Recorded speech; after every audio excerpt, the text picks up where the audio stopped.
여러분 안녕하십니까. 코로나19 통합 뉴스룸 시작합니다. 코로나19 신규 확진자가 하루 만에 279명 늘었습니다. 5개월 만에 최대치를 기록했는데요.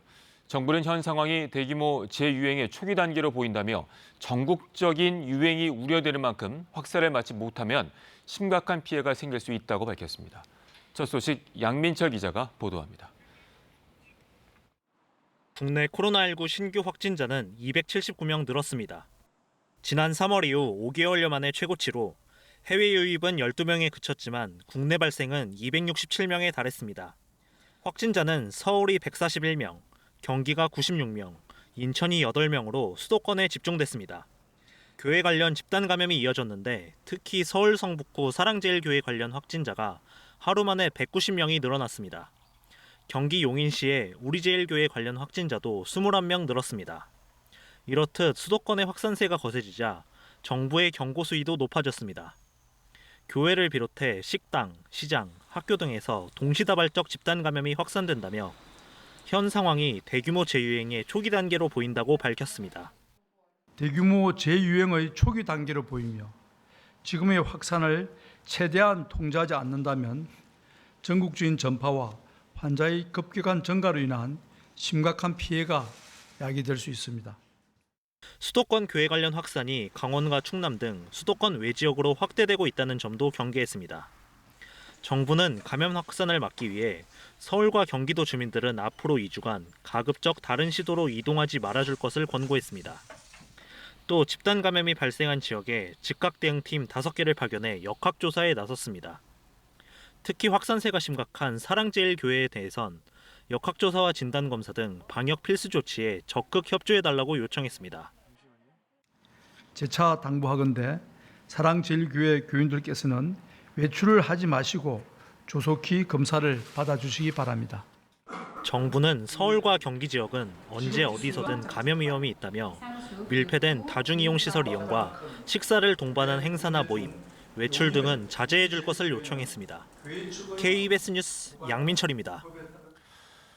이처럼 서울에서 처음으로 세 자릿수 확진자가 나왔는데요. 들으신 것처럼 사랑제일교회 신도 등이 대부분을 차지했습니다. 방역당국은 전광훈 목사를 감염병 관리법 위반 혐의로 고발했고 검찰은 전 목사의 보석을 취소해달라고 법원에 요청했습니다. 홍석우 기자입니다. 코로나19 방역을 총괄하는 중앙사고수습본부가 직접 사랑제일교회의 담임 목사인 전광훈 씨를 경찰에 고발했습니다. 감염병 관리법 위반 혐의입니다. 전광훈 담임 목사가 첫째 자가격리 조치를 위반하고 둘째 교인 명단의 누락과 검사 방해를 교사하는 등 역학조사를 방해하는 등의 위법 행위를 하여 사랑제일교회에서 첫 확진자가 나온 건 지난 12일입니다.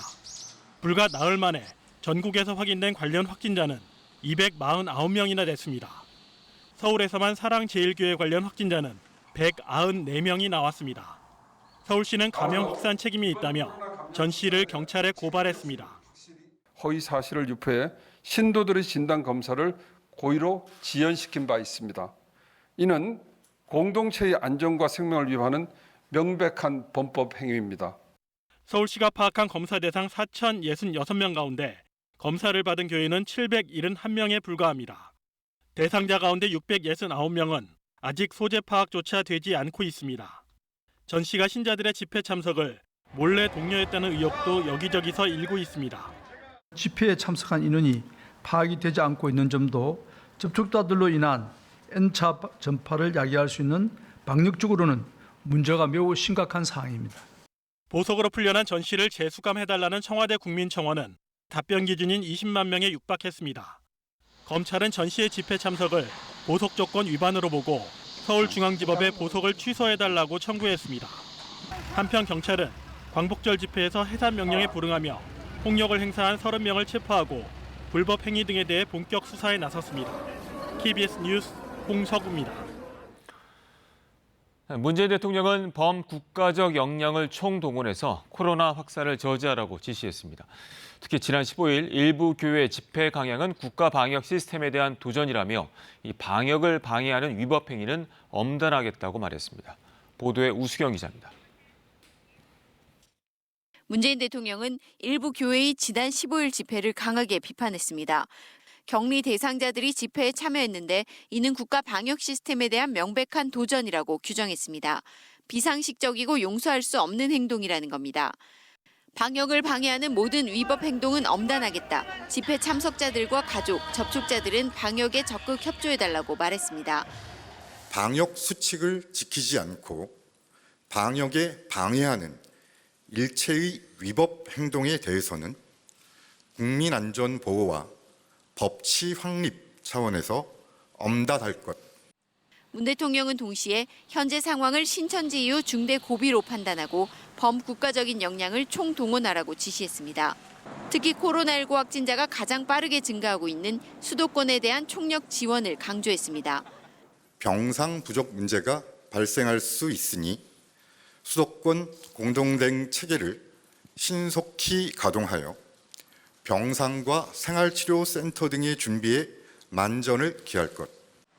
서울시와 방역당국에는 집단 감염이 계속 발생하고 있는 교회와 다단계 방문 판매에 대한 특단의 대책을 지시했습니다. 문 대통령은 현재 상황을 극복할 힘은 오직 국민에게 있다면서 마스크 착용 등 방역 수칙을 철저히 지켜달라고 당부했습니다. KBS 뉴스 우수경입니다. 광주도 상황이 심상치 않습니다. 주로 유흥업소를 중심으로 감염이 확산되고 있는데요. 광주시는 모든 유흥업소에 대해서 오는 25일까지 집합금지와 시설 폐쇄를 명령하는 행정조치를 내렸습니다. 보도에 곽선정 기자입니다. 광주광역시의 한 유흥업소. 지난 12일부터 나흘 동안 이곳에서 코로나19 확진자가 7명이 나왔습니다. 유흥주점 손님 2명과 유흥접객원 5명입니다. 접객원들의 동선을 확인한 결과 인근의 유흥주점 18곳을 방문한 것으로 확인됐습니다. 이 가운데 한 곳에서 어제 추가로 손님 2명이 코로나19 확진 판정을 받았습니다. 이로써 광주에서 유흥업소를 고리로 감염된 확진자는 모두 9명으로 늘었습니다. 광주시는 지역 내 모든 유흥업소에 대해 오는 25일까지 집합 금지와 함께 시설 폐쇄를 명령하는 행정조치를 내렸습니다. 유흥주점 666곳과 클럽 16군데를 포함해 모두 682곳입니다. 자칫 허술하게 대응하면 제3차 지역감염 대유행의 소지가 있어 시민들의 안전을 위해 불가피하게 취한 조치이니 유흥업소에서는 적극 협조해 주시기 바랍니다. 광주시는 또 확진자들이 방문했던 유흥업소 가운데 5곳이 출입자 명부를 작성하지 않는 등 방역수칙을 지키지 않은 사실을 확인하고 고발하기로 했습니다.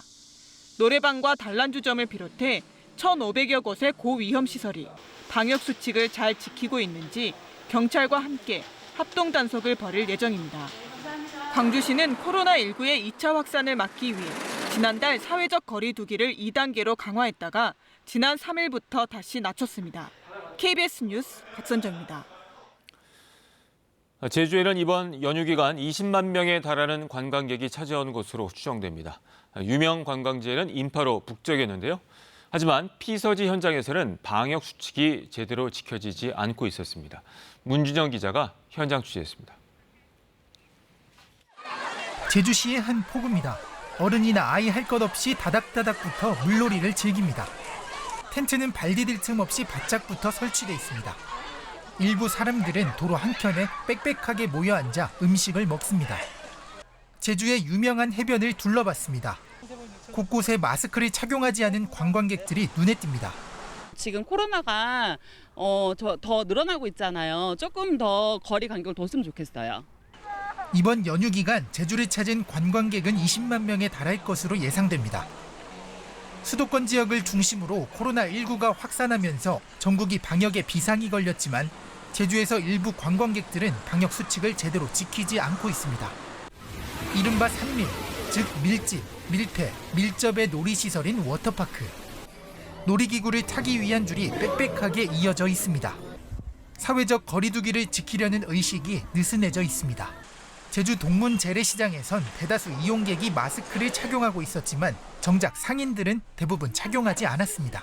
장사의 특성상 손님에게 직접 마스크를 썼을 때 설명도 하지 못할 뿐더러 상당히 애로점이 많습니다. 계도를 계속 하고 있습니다. 이런 가운데 지난 10일부터 사흘 동안 제주를 다녀간 30대 남성과 이 남성의 부모 등 3명이 다른 지역에서 잇따라 코로나19 확진 판정을 받으면서 제주도 방역당국에 비상이 걸렸습니다. KBS 뉴스 문준영입니다. 확진자가 급격하게 늘면서 가장 큰 걱정이 이들을 치료할 수 있는 병상이 충분한가입니다. 이 고령층과 기저질환자 등 고위험군을 위한 병상 확보와 운영이 매우 중요한 시점입니다. 이효연 기자가 보도합니다. 코로나19 신규 확진자의 증가 추세가 매우 가파릅니다. 지난 10일 28명이었던 확진자가 10배 늘어나는 데는 일주일밖에 걸리지 않았습니다. 방역의 정책들을 적용하게 될 텐데 그것들이 효과를 발휘하기 굉장히 어려워질 수 있겠다. 즉 차단이 어렵고 환자 발생이 더 많아질 수 있는 상황이 될 것이다라는 거죠. 환자가 급증할 때 가장 중요한 건 병상을 신속하게 확보하는 겁니다. 현재 수도권에 확보된 병상은 1,800여 개. 환자가 입원 중인 곳을 빼면 956개 병상에서 입원이 가능합니다. 방역당국은 현재 병상 가동률을 42%에서 51% 수준으로 보고 있습니다. 서울, 경기, 인천 지역을 하나의 권역으로 묶어서 공동으로 대비하는 것이 기본 전략이고 병상만을 놓고 본다면 다소 여유가 있는.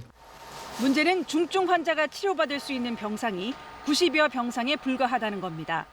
국내 코로나19의 치명률은 1.99%지만 80대 이상은 24.6%, 70대는 8.88%로 고령자들에게는 매우 치명적입니다. 어제만 해도 신규 확진자의 93명이 60대 이상이었습니다. 따라서 중증 환자로 갈 고령자와 기저질환자를 분류하는 체계를 갖추고 중환자를 치료할 병상을 확보하는 게 시급합니다. 경증 환자를 생활치료센터로 빨리 빼줘야 되고요. 특히 노인들이나 기저질환이 있는 사람들, 그러니까 이제 고위험군들을 빨리빨리 이제 병원으로 입원할 수 있게 하는 그런 그 체계들이 빨리 가동이 돼야 되는데. 경증 환자를 위한 시설 확충도 시급합니다. 현재 이들이 머물 수 있는 생활치료센터는 400여실 정도로 지금의 증가세로 봤을 땐 한계가 있습니다. 대구 신천지가 확산됐을 당시 병상 확보와 환자 분류 시스템을 갖추는데 2주일이 걸렸던 걸 감안하면 지금 정부의 신속한 대응이 절실하다는 지적이 나옵니다. KBS 뉴스 이효연입니다. 교육부가 학교와 학원 시설의 방역을 강화하기로 했습니다. 앞으로 수도권 지역은 학교 등교 인원을 재학생의 3분의 1 수준으로 제한하고 대학은 비대면 수업을 권고합니다. 이 교육 관련 대책 이화진 기자가 전합니다. 코로나19 확진자가 200명대로 사회적 거리두기가 2단계로 상향 조정됨에 따라 앞으로 4주간 서울, 경기, 인천 지역의 학교는 등원하는 학생 수를 3분의 1로 제한해야 합니다. 유치원과 초중학교는 교내 밀집도를 기존의 전체 학생 3분의 2 수준에서 3분의 1 이하로 강화하고 고등학교는 3분의 2 수준을 유지합니다. 교육부는 비수도권 지역 교육청에 대해서도 같은 기간 교내 밀집도를 3분의 2 이하로 유지하도록 강력 권고했습니다. 사회적 거리두기 2단계가 학교에 실질적으로 적용되는 8월 18일부터 시작해서 9월 개학 이후 2주간의 모니터링 기간을 감안하여 9월 11일까지 운영하며 지역 감염의 확산세가 심상치 않은 서울 성북구와 강북구, 경기도 일부 지역의 유치원과 학교는 앞으로 2주간 원격 수업으로 전환합니다. 오늘부터 사회적 거리두기가 2단계로 격상된 부산도 18일부터 21일까지 원격 수업을 실시합니다. 학원도 예외는 아닙니다. 고위험시설인 300인 이상 대형 학원뿐 아니라 중소규모 학원도 방역 수칙을 위반할 시 운영 제한 명령 대상에 포함됩니다.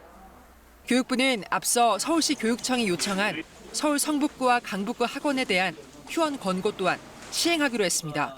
성북, 강북 교육지원청 관내 모든 학교는 2주간 원격으로 전환하고 학원에 대해서도 2주간 휴원을 강력하게 권고하고자 합니다. 교육부는 서울, 경기 지역 대학교 외국인 유학생에 대한 입국 관련 모니터링을 강화하고 비대면 수업을 권고했습니다. 교육부는 그러나 12월 3일 대학 수학능력 시험은 예정대로 시행하겠다고 밝혔습니다.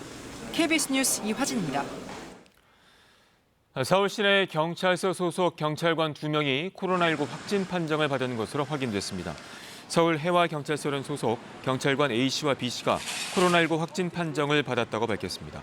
이 확진 판정을 받은 경찰관 2명은 모두 여성 청소년과에 근무하고 있는 것으로 전해졌습니다. 해와서 관계자는 이 본관과 별관 건물 모두 방역을 마쳤다며 현재 밀접 접촉자를 분류해 검사하고 자가격리 조치했다고 밝혔습니다. 아프리카 소말리아 수도 모가디슈의 한 호텔에서 차량 폭탄 테러로 11명이 숨졌습니다.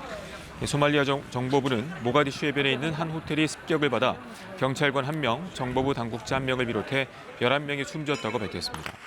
테러는 호텔 정문에서 차량이 폭발하면서 시작됐고 한때 인질극까지 벌어지다 4시간 만에 치안 요원들이 제압한 것으로 전해졌습니다.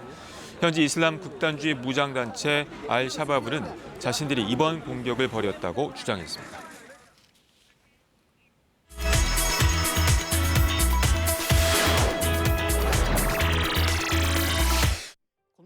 코로나19 때문에 일본 프로레슬링 선수들도 큰 어려움을 겪고 있습니다. 일본 도호쿠 지방을 중심으로 활동하는 프로레슬링 단체 미치노쿠 프로레슬링. 코로나19 여파로 올해 예정됐던 경기 중 절반 정도가 중단되거나 연기됐습니다. 27년 전 창설된 이래 최대 위기를 맞고 있습니다.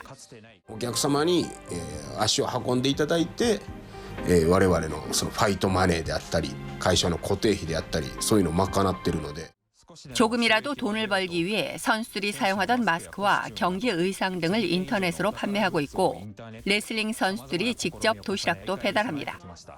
드디어 얼마 전 2달여 만에 경기가 재개됐습니다.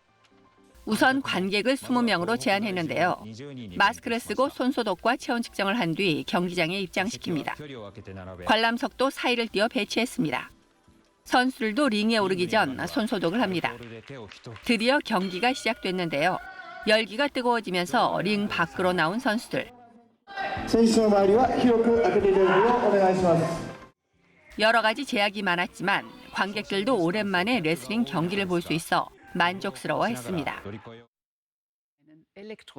코로나19 팬데믹으로 위축됐던 독일 자동차 업계가 수요가 다시 살아나면서 활기를 찾고 있습니다. 상반기 독일 자동차 업계는 고전을 면치 못했습니다. 그러나 7월 신규 허용 자동차 대수는 31만 5천 대로 지난해와 거의 같은 수준까지 빠른 속도로 회복하고 있습니다. 이 가운데 1만 7천 대가 전기차로 지난해 7월 대비 182%가 증가했을 정도로 수요가 급증하고 있습니다. 내연기관의 전기 모터와 배터리를 결합한 하이브리드 차량도 수요가 144% 증가했습니다.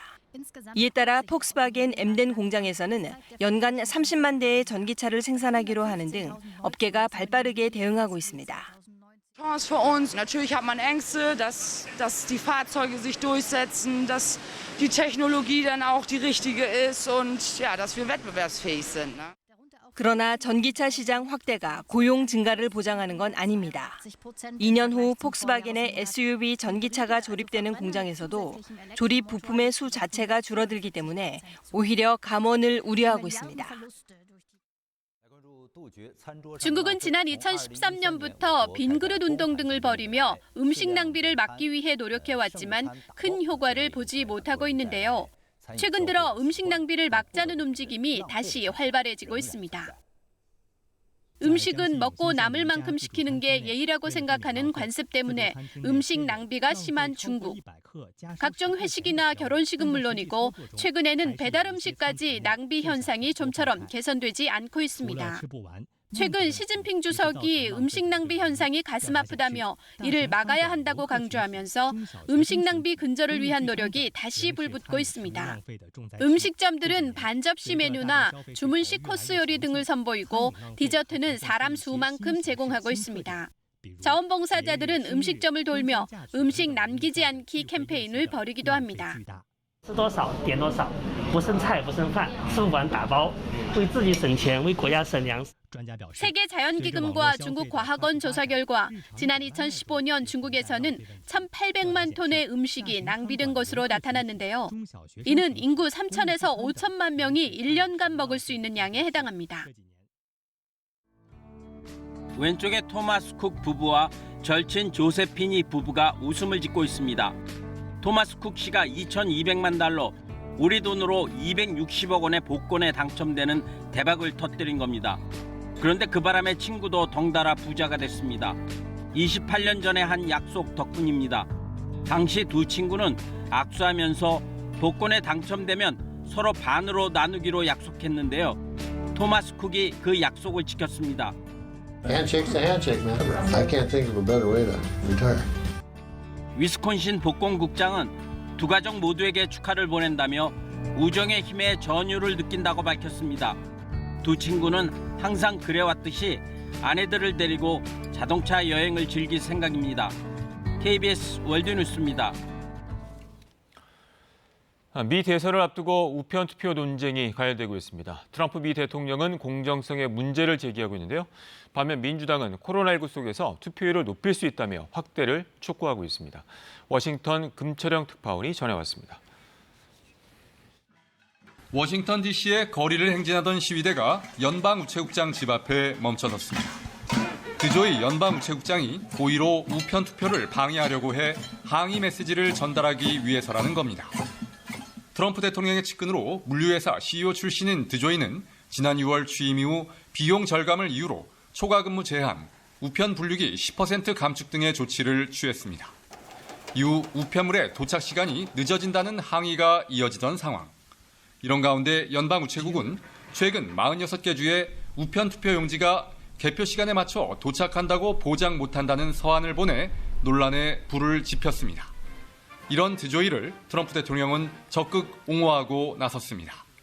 Yeah, he's a fantastic man. He wants to make the post office great again. 트럼프 대통령은 한 발 더 나아가 만약 우편 투표가 확산된다면 재앙이 될 것이라고까지 했습니다. Universal mail-in voting is going to be catastrophic. 해석하기에 따라선 광범위한 우편 투표가 이뤄지면 공정성은 물론 그 결과도 못 믿겠다는 뜻으로 읽힙니다. 민주당 측은 우편 투표에 대한 회의적인 시각에 강력히 반발하면서 선거를 의도적으로 방해하려는 행위라고 비난하고 나섰습니다. It is a willful, deliberate, cynical attempt to sabotage an election. 미국 시간으로 17일 월요일 오전부터, 한국 시간으로 오늘 밤부터 민주당의 정 부통령 후보 공식 지명을 위한 전당대회가 시작되는데 우편 투표에 부정적인 트럼프 진영의 공세를 강화할지 여부도 주목됩니다. 워싱턴에서 KBS 뉴스 금철영입니다. 동유럽 국가 벨라루스에서 대선 결과에 불복하는 시위가 8일째 이어지고 있습니다. 유럽연합은 벨라루스에 대해 대선 결과 조작, 시위대 탄압 등을 이유로 제재를 추진하기로 했습니다. 모스크바 김진호 특파원이 보도합니다. 벨라루스의 수도 민스크의 도심이 군중으로 가득 찼습니다. 대선 결과에 항의하는 이 야권 집회엔 수만 명에서 최대 수십만 명이 참가한 것으로 전해졌습니다. Я сделал свой выбор, мой голос выкинули в мусорку, и я буду выходить, пока наш президент не уйдет. 이번 시위는 지난 9일 치러진 대선에서 26년째 집권하고 있는 현 루카셴코 대통령이 압승했다는 출구조사 결과가 나오면서 시작됐습니다. 어제까지 8일 연속 계속되고 있습니다. 영국 BBC 방송은 이번 시위 과정에서 2명이 숨졌다고 보도한 바 있습니다. 루카셴코 대통령을 지지하는 맞불 집회도 함께 열렸습니다. Выборы состоялись. Не может быть больше 80% фальсификаций. 국제사회의 우려도 커지고 있습니다. E per le altre situazioni drammatiche nel mondo che causano sofferenza alla gente. Mio pensiero va anche alla cara Bielorussia. 유럽연합 회원국 외무장관들은 지난 14일 벨라루스 대선 조작과 시위대 탄압 등의 책임이 있는 이들에 대한 제재가 필요하다는 데 합의했습니다. 한편 러시아 타스 통신은 푸틴 대통령이 루카셴코 대통령에게 양국 간 연합국가조약과 집단안보조약에 따라 필요한 지원을 할 준비가 돼 있음을 확인했다고 보도했습니다. 모스크바에서 KBS 뉴스 김준호입니다. 이번 집중호우로 차량과 주택이 큰 피해를 입었는데요. 이런 때를 대비해 들어두는 게 바로 보험이죠. 어떻게 하면 보상을 받을 수 있는지 김도영 기자가 설명해 드립니다. 차는 우선 자동차 보험에 자기 차량 손해담보에 가입했는지 확인해야 합니다. 가입했다면 주차 중 침수나 홍수에 휩쓸려 파손된 경우, 또 물이 불어난 곳을 달리다 차를 못 쓰게 된 경우 침수 피해로 보상받을 수 있습니다. 그러나 주차 금지 구역, 통제 구역에 불법 주차했거나 창문을 열어도 물이 들어갔다면 보험 처리가 안 됩니다. 또 차 안에 있던 물건에 대해선 보상받지 못합니다. 대부분 침수 높이에 따라 폐차 또는 수리 여부가 결정됩니다. 운전석 옆에 보면 이제 콘솔 박스가 있잖아요. 전손 폐차 기준을 거기가 잠겼는지 여부로 확인을 하고 있습니다. 차 안에 물이 들어와 피해가 커 보여도 수리비만 받게 되는 경우도 있습니다. 바닥에 전기 배선이나 이런 게 누전이 될 수는 있는데 그런 건 수리가 가능합니다. 보상을 받았다고 다음에 보험료가 오르진 않지만 1년 동안 무사고 할인은 못 받습니다. 수리가 불가능해 폐차하고 새 차를 살 때는 전부 손해 증명서를 발급받아 제출하면 취득세가 면제됩니다. 집은 풍수해 보험에 가입하면 침수 보상을 받을 수 있는데 정부가 보험료의 최대 92%를 지원합니다. 하지만 가입률이 매우 낮아 가입 대상 주택의 20% 정도만 보험을 들었습니다. 이번 호우로 인한 주택 피해 건수는 6,200여 건, 상당수가 피해를 구제받긴 어려워 보입니다. 풍수해 보험은 상당히 재난지원금을 조금 더 폭넓은 금액에서 보상을 받을 수 있고 실제 피해액에 조금 더 근접하게 보상받을 수 있습니다. 풍수해 보험에 가입했다면 우선 피해 사진을 찍어두고 수리비 견적서 등을 준비해야 합니다. 또 인명피해가 있다면 보험 보상과 재난지원금을 함께 받을 수 있습니다. KBS 뉴스 김도영입니다. 역대 가장 긴 장마가 끝나자마자 폭염이 전국을 뒤덮었습니다. 강원 산지를 제외한 전국에 폭염특보가 내려진 가운데 한낮에 대구가 37도, 강릉과 전주, 제주가 35도, 서울은 33도까지 오르겠고요. 습도가 높아 체감더위는 더욱 심하겠습니다. 당분간 덥고 습한 북태평양 고기압이 확장하면서 폭염과 열대야가 기승을 부리겠습니다. 일주일째 폭염 경보가 발효 중인 대구는 갈수록 기온이 올라 수요일인 모레는 40도에 육박하겠습니다. 오늘 아침 중부 서해안과 전라도 동부 내륙 지역에는 안개가 자욱했습니다. 밤사이 안개는 다시 짙어져 서해안과 남해안, 일부 내륙 지역에 영향을 주겠습니다. 오늘은 전국이 대체로 맑은 가운데 충청과 남부지방은 자외선 지수가 높겠습니다. 낮 기온은 33도에서 35도 이상 오르겠고요. 한낮의 열기는 밤까지 이었습니다. 물결은 모든 해상에서 0.5에서 2m 정도로 일겠습니다. 날씨 전해드렸습니다. 코로나19 통합 뉴스 여러분 잠시 뒤 11시에 이어집니다. 고맙습니다.